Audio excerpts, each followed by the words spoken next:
Ингээд манай өнөөдрийн хуульчийн танхимын нээлттэй ажиллагаа буюу өнөөдрийн уулзалтын гол зорилго болох хууль зүйн яамнаас хууль зүйн сайдын баталсан хууль зүйн салбарын нээлттэй бодлогын товч танилцуулгыг одоо миний бие хийе.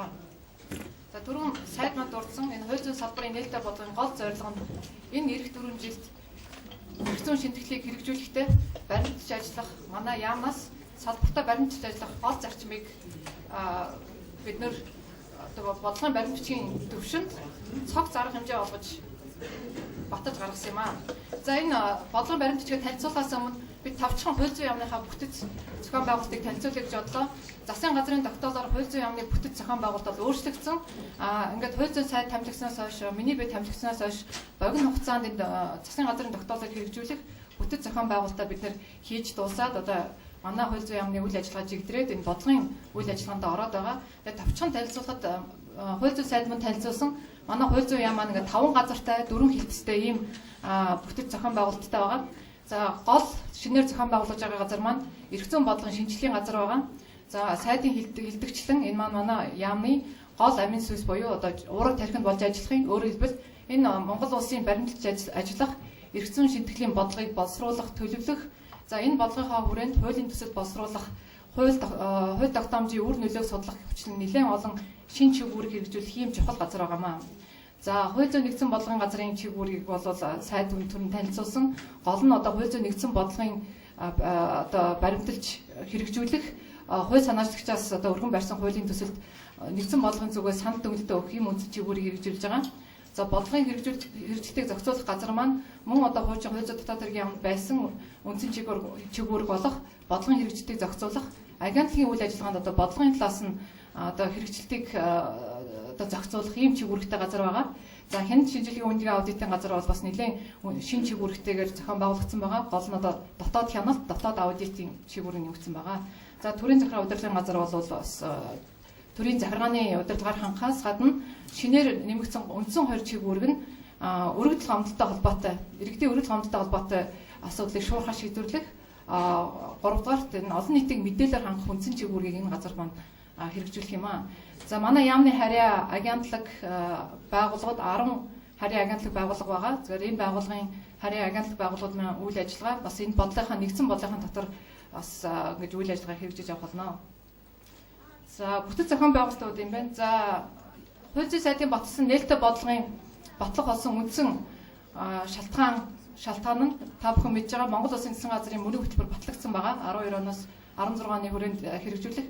За энэ засгийн газрын мөрийн хөтөлбөрийн 5 дахь зорилт болох эрх чөлөөтэй Монгол хүн гэсэн ийм бүлэг байгаа. Энэ бүлгийн хамгийн гол зорилт нь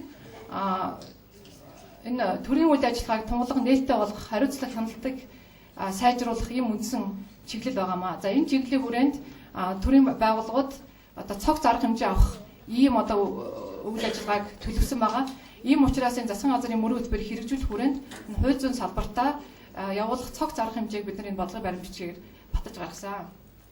За би тавчхан танилцуулъя. За энэ нээлттэй бодлогын гол зорилго нь хууль зүйн салбартаа нээлттэй ил тод баялагийг зарчмыг хэрэгжүүлэх, иргэдийн оролцооны бодиттой тэгш боломжийг хангах, за хариуцлагатай байдлаа нэмэгдүүлэх, иргэдийн өргөдөл гомдлоо гаргах, шуурхаа шийдвэрлэх төр нөхцөл болцоог дээшлүүлэх, улмаар одоо хүний эрхийг хангаж баталгаажуулах ийм үндсэн гол зорилготой байгаамаа. За энэ маань хууль зүйн салбарт хэрэгжин гэдэг утгаараа зөвхөн хууль зүйн яам мөрдөж ажиллах төдийгүй манай харьяа агентлаг байгууллагууд одоо энэ дараах 10 гаруй байгууллагууд одоо хэрэгжүүлэх өөрийн үйл ажиллагаанд мөрдөх одоо тийм дүрм журм боловсруулж ажиллах хэрэгтэй байгаа. За бид нээлттэй бодлогыг хэрэгжүүлэхдээ дараах 5 чиглэлийн хүрээнд хэрэгжүүлнэ. Нэгдүгээрт нь альва одоо хууль зүйн яамнаас олон бусад харьяа агентлаг байгууллагаас гарсан альва хууль тогтоомжийн төсөл шийдвэрийг үйл ажиллагаагаа олон нийтэд нээлттэй ил тод мэдээлж явах. За альва хууль тогтоомжийн шийдвэрийг олон нийтээр заавж хилцүүлж явах, олон нийтийн оролцоог хангах. За 3 дахь чиглэл нь иргэдийн өргөдөл гомдлыг шуурхаа шийдвэрлэж явах. За 4 дахь нь манай ялангуяа харьяа байгууллага агентлагаас үзүүлж байгаа үйлчилгээ хууль зүйн яамнаас үзүүлдэг тусгай зөвшөөрлийн бүртгэлийг чирэгдэлгүй шуурхаа болгох ийм 4 дахь чиглэл байгаа. За 5 дахь чиглэл нь иргэдийн эрх зүйн мэдээллийг шуурхаа тогтмол хангах. За ийм 5 чиглэлийн хүрээнд бид нар цогц арга хэмжээний төлөвлөгөөг энэ бодлогын баримт бичгээр тусгасан байна. За ингээд тавчхан дурдаад явхад хууль зүйн яам болон харийн агентлагууд одоо вебсайтаа бүхэл мэдээлэл ил тавих хэрэгтэй болно. За энэ дотор бол зөвхөн үйл ажиллагааны мэдээлэл төдийгүй баримталж ажиллаж байгаа хууль дүрм журмынхаа боловсруулж байгаа хууль дүрм журмынхаа төсөл баримталж ажиллаж байгаа хэм хэмжээний акт, байгууллагын дотоод журам, ёс зүйн дүрм, төсөв гүйцэтгэл, аудитын тайлан гэх мэт бүх мэдээлэлээ бид нар өөрсдийн вебсайтаа тавих болно. За зохион байгуулалтын арга хэмжээний хувьд бол бид нар нэлээд шинэлэг арга барилыг одоо авч хэрэгжүүлэхээр төлөвлөж байгаа. За хууль зүйн яамны хувьд бол иргэдийг мэдээлэлээр тогтмол шуурхай хангаж байх тусдаа мэдээллийн ажилтныг ажиллуулж байгаа. За хууль зүйн сайд одоо сар бүр тогтмол мэдээлэл үйл ажиллагааныхаа талаар тогтмол мэдээж явах одоо сэтгүүлчтэй уулзалтыг хийж явах болно. Нээлттэй хаалганы өдрийг одоо үргэлжлүүлэн зохион байгуулах болно. За олон нийтийн оролцоо хамтын ажиллагаа гэдэг талаас нь гол үзүүлэлт олгож үйл ажиллагаагаа бид нар үнэлдэг байна. За иргэдийн оролцоог хангахтаа бид нар бас шинэ технологи ханх үүднээс Twitter, Facebook, YouTube гэдэг одоо нийгмийн цахим сүлжээг ашиглах болно. Ингэснээрээ бид нар бас залуучуудыг өргөнөөр татан оролцуулах энэ болцоог бид нар хайх болно. За бас нэг шинэ одоо арга хэмжээг бид нар төлөвийн бодлогын баримтлагчтай тусгасан байгаа. Энэ нь бас шинэ залуу үеэ бид нар энэ төрийн байгууллагын үйл ажиллагаа танилцуулах, энэ мэдээлэлээр хангах, энэ боломжийг судлах үүднээс ерөнхий боловсролын сурагч хүүхэд залуучуудыг яамны үйл ажиллагаатай танилцах ийм одоо аяллыг зөвхөн яамны хүрээнд биш бас харийн агентлаг жишээлбэл цагдаагийн ерхий газар бусад одоо харийн агентлагуудаа зохион байгуулах энэ арга хэмжээг бид нар төлөвлөсөн байгаа. За оролцоог хангах хичээлдээ за өнөөдрийн бидний цугдурч байгаа танхим бол хуульчдын танхим. Өнөөдрийн уулзалтын гол зорилго нь бол энэ хуульчдын танхимын нээлт байгаамаа. За цаашдаа хууль зүйн яам болон манай харийн агентлаг байгууллагууд боловсруулж байгаа хууль тогтоомж аливаа шийдвэрийнхаа төсөлд заавалчгүй хилцүүлэг хийдэг ийм одоо дүрм журмыг бий болгож ажиллахаар байгаа. Энэ хилцүүлгийг бид нар хуульчдын танхимаараа дамжуулж хийх болно. Энэ хилцүүлгийнхаа зар мэдээлэл энэ бүх холбогдох бүх мэдээллийг тодорхой одоо хугацааны өмнө иргэд олон түмэндээ ингээд гаргах энэ одоо арга хэмжээ бид нар бодлогын баримтлагчтай тусгасан байгаа. За 3 дахь чиглэл болох иргэдийн өргөд гомдлыг шуурхай шийдвэрлэх чиглэлээр бид нар мөн цогц арга хэмжээг төлөвсөн. За манай хууль зүйн яамны хүрээнд бол иргэдийн өргөд гомдлыг шийдвэрлэдэг тусдаа ажилтнтай болсон байгаа, тусдаа өрөөдөө иргэдийг хүлээж авдаг юм өрөөтэй байгаа. За мөн дэд сайд мөн удирдах албан тушаатнууд иргэдтэй уулзах тогтмол цагтаа олж иргэдийн одоо өргөд гомдлыг бас өөрсдөө уулзаж шийдвэрлэх ийм механизмыг бүрдүүлж байгаа. За хамгийн гол нь бид нар бас энэ өргөд гомдолд дүн шинжилгээ хийдэг ийм бүтэц зохион байгуулалтыг хийж байгаа маа. Өөрөөр хэлбэл энэ дийлэнх иргэд маань ямар асуудал бухимдаад байна, ямар асуудал үнэхээр энэ одоо өргөд гомдлын үндсэн одоо асуудал нь болоод байна гэдэгтээ дүн шинжилгээ хийгээд хариуцлага тооцох байна уу, өөр бусад одоо холбогдох арга хэмжээ авах энэ механизмыг бид нар бүрдүүлэхээр энэ болгон баримтлагчтай тусгасан байгаа. За ер нь бас шинэлэг энэ өргөд гомдлыг шуурхай шийдвэрлэхийн шинэлэг арга хэмжээнүүдийг оруулсан байгаа. Жишээлбэл захин өргөд гомдол гаргах, өргөд гомдлын мэдээллийн талаар тань мэдээллийг вебсайтаар мэдээлэх гэх мэтлэн цогц арга хэмжээнүүдийг төлөвсөн. За дөрөв дэх чиглэл болох энэ үйлчилгээ, бүртгэл, тусгай зөвшөөрлийн үйлчилгээг хүндрэлгүй шуурхай болох талаар бид нар бас цогц арга хэмжээ төлөвсөн. За үүний хүрээндээ хамгийн түрүү мэдээлэл ил болгоё. Мэдээлэл ил болохдоо иргэдэд ойлгомжтой цогц хэлбэрээр хүргье. Мэдээлэл байхгүй гэсэн болоод иргэд бухимдж байна, үйлчилгээг авахд бухимдж байна. Ямар мэдээлэл одоо үйлчлэгээ авахын тулд ямар материал бүрдүүлэх ёстой, ямар шат дараатай байх ёстой гэдэг мэдээгүйс олж байгууллага дээр одоо харийн агентлагуудаар бухимдал үүсэж байна гэсэн одоо үзэж байгаа учраас бид нар бүх мэдээлэл ойлгомжтой ил байдлаар гаргая. Иргэдэд одоо хүртээмжтэй байдлаар гаргая. Ялангуяа тусгай зөвшөөрлийн талаар. Хоёрдугаарт нь ил тод байдлыг ханх үүднээс энэ тусгай зөвшөөрлийг авсан хуулийн этгээдүүд хин юм бэ? Тэрийг одоо тэр хуулийн этгээдийн нэр хаягтай бас ингэж гаргаж яа гэсэн ийм одоо зарчмын үүднээс энэ мэдээллүүдээ ил болгож байгаа. За хамгийн сүүлийн чиглэл болох энэ иргэдэг эрх зүйн мэдээллээр хангах энэ чиглэлийн хүрээндээ бид нар бас цогц арга хэмжээг төлөвлөж байгаа. За хууль зүйн яамны үндсэн чиглэлийн нэг нь иргэдэг эрх зүйн мэдээллээр эрх зүйн сургууль сурчлагаа байгаа. За тэр хүрээндээ та бүхэн мэдж байгаах манай хууль зүйн яамнаас болон хууль зүйн үндэсний хүрээлэнгээс эрхлэн явуулдаг Legal Info гэсэн вебсайт байгаамаа. За энэ вебсайтаа бид нар аль болох түргэн шуурхай хүртээмжтэй болох талаас нь одоо нэлээд чиглэж ажиллахаар байгаа. Мөн түүнчлэн дараах нэлээд олон вебсайтууд байдаг юм байна.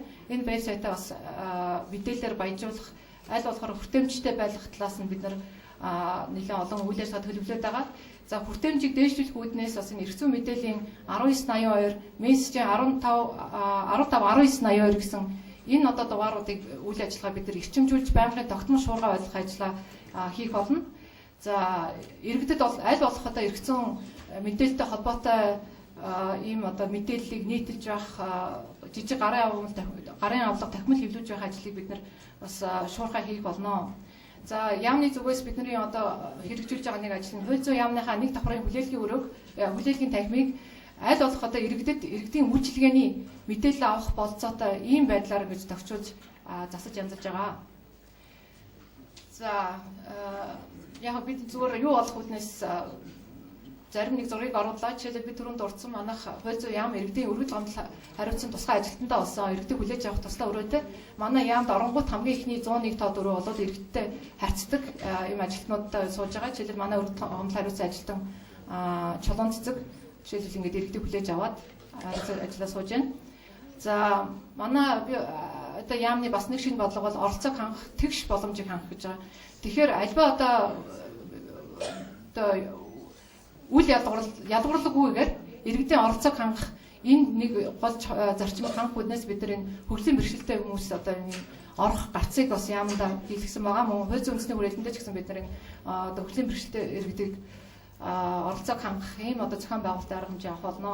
Тэгэд бас энэ санаачлагын бусад яамдуудад бас жишг болж хэрэгжих байхаа гэж одоо бас найдаж байна. Бусад харийн агентлагууд маань ийм одоо хөгжлийн бэрхшээлтэй иргэдэд орох боломжийг бүрдүүлж ажиллах болно. За ингээд манай бас хууль зүйн яамны хүлээлгийн өрөөг бид нар аль болох иргэдэд ээлтэй мэдээлэл авах усаар тохижуулж байгаа. Одоо эхний хэмжээнд бол бид нар бүх манай яамнаас гаргаж байгаа гарын авлага номын тохиомол мөн цахим мэдээллийн сангаа одоо ингээд үүдэндээ гараад тохижуулсан байгаа.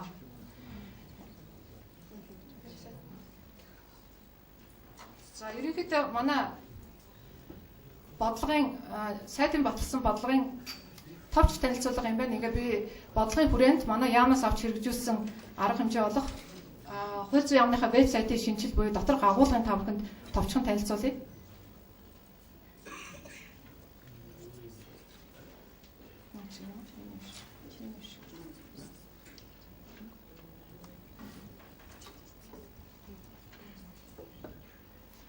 За манай яамны вебсайт moj.gov.cgmn гэдэг вебсайт манай яамны бүтэц зохион байгуулалттай холбоотойгоор нэр нь өөрчлөлт шинээр хийгдсэн байгаа.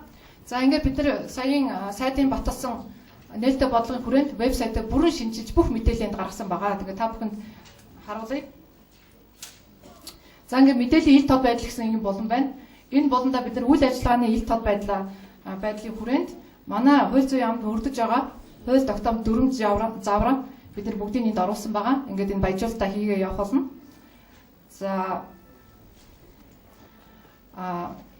манай яамны хүрээнд хэрэгжүүлж байгаа гадаадын зээл төсөл хөтөлбөрийн бүх танилцуулгын мөн дэлгэрэнгүйгээр оруулсан байгаа. Та бүхэн бүгдэндээ нь ороод ингээд дэлгэрэнгүй танилцах болцоотой. Жишээлбэл одоо ингээд үнэн дүн хэрэгжүүлж байгаа байгууллага зорилго төслийн зорилготой холбоотой бүх мэдээлэл нь дэлгэрэнгүй рүү орсон байгаа.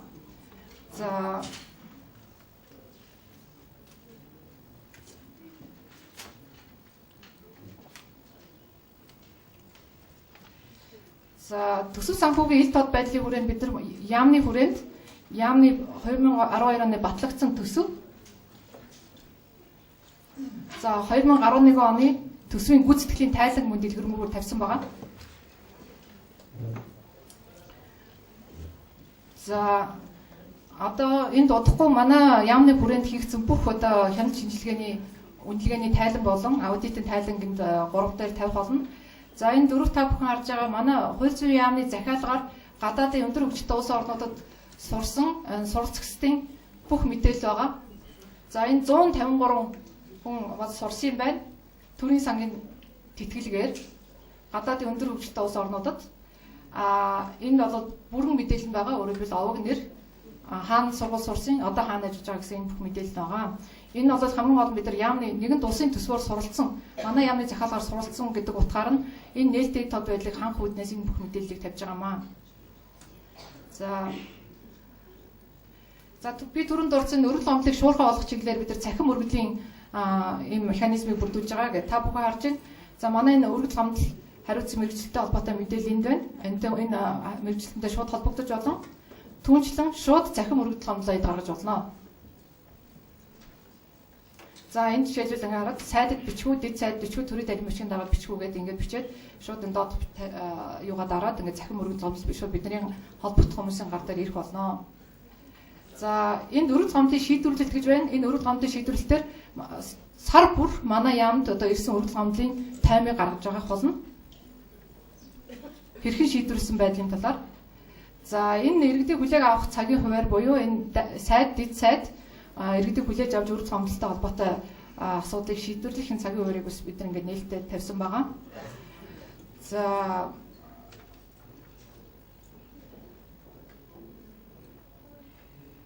мөн одоо энэ нээлттэй бодлогын хүрээнд бид газар нэгжийнхэн бүх дарга, удирдлага, мэргэжилтнүүдийн чиг үүрэг, нэр хаяг, утас, имэйл хаягийг тавьсан байгаа. Ингээд 5 газрын одоо удирдлага болон хүмүүсийн нэр хаягийг та бүхэндээс харж болно утастай. Өөрөөр хэлбэл та бүхэн одоо асуудал мэдээлэл авах, тодруулах, холбогдох одоо энэ мэдээлэл энэ одоо харилцах хаягийн дагуу холбогдож болно. За энэ үйл ажиллагааны чиглэлээр бид нар энэ бүтэц зохион байгуулалтын дагуу газар нэгжийнхэн чиг үүргийг дэлгэрэнгүй танилцуулсан байгаа. За энэ хуулийн төсөл гэсэн хэсэгт манай яамнаас боловсруулсан бүх хуулийн төслийг тухайн үед нь бид нар ингэж тавьж бас олон нийтээс санал авч явах болно. Одоогоор манай яамнаас ажиллаж эхлэхээр бэлдэж байгаа, боловсруулж байгаа дараах төслүүд байна. Нийтдээ 9 гаруй төсөл байна. За хамгийн түрүүнд бол энэ эрүүгийн тогтолцооны шинжиллийн юм багц хуулиуд байгаа. Нэг 7-8 юм хуулийн төсөл байгаа.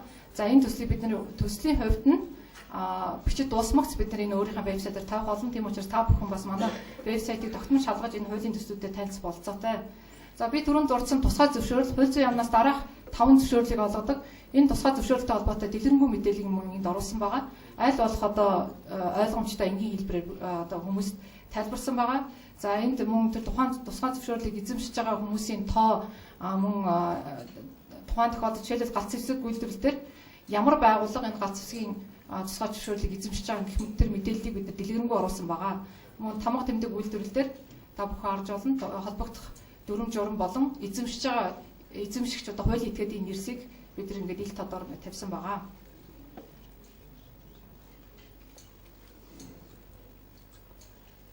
За яамны удирдлагын дэлгэрэнгүй мэдээлэл одоо жишээлбэл танилцуулга, дэлгэрэнгүй одоо CV танилцуулга мөн одоо вебсайтаар тавьсан байгаа. Хэрвээ та бүхэн эсвэл энэ дээр ороод танилцж болно. Мөн түнчлэн манай яамны одоо энэ legal info вебсайт болон бусад холбогдох харийн агентлагуудын вебсайтыг бүгдийг холбоос байдлаар ингээд оруулсан байгаа.